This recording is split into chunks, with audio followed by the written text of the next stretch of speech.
se mi je vedno zdel takšen mladosten avtomobilček in, pazi to, praznuje že 60 let. Vi še posod od zunaj, kaj me zdaj čudno gledate. Seveda je tale nov letnik 19, zato se tako lepo sveti in zato so tiste nalepke še vedno tako lepe, ker je bil do zdaj samo enkrat v pralnici. Ampak izgleda točno tako, kot mini mora. Tole barvo so naredili posebej za obletnico in je tisti najlepši odtenek britansko dirkaško zelene.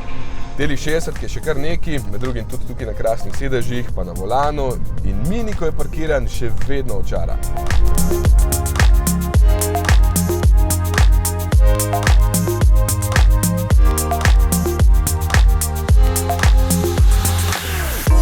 Kaj pa med vožnjo? Mislim, o tem dvomi verjetno ne gleda nobene oddaje volan, ker je mini sinonim za užitek v vožnji. Tako enostavno in lahkotno, kot se vozi ta avto, se skoraj noben drug ne. Pokažeš z volanom v desno in ne boste verjeli, tja zavije. Pokažeš v levo in gre levo, ampak tako prepričljivo, da so ravne ceste prav tisti. Pauza med pripravo na naslednji ovink.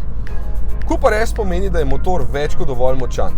192 konjev lepo razgeta, turbo skrbi, da je vedno dovolj navora, je pa tule tudi nov menjalnik. 7 prestav ima in dvojno sklopko.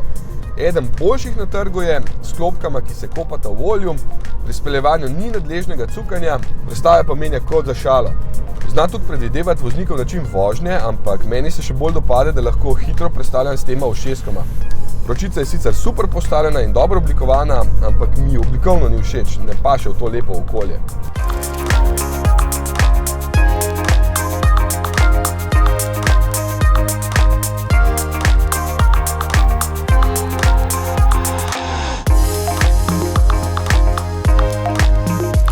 Se kar strahom na koncu odprl cenik, ker sem mislil, da bo tole spet drago kot diamant, pa ni, ni pocen, kje, 41 jurjev stane tale z bogato opremo, ampak na trgu ni nobenega takšnega avtomobila več in pazite to, naredili bodo samo 600.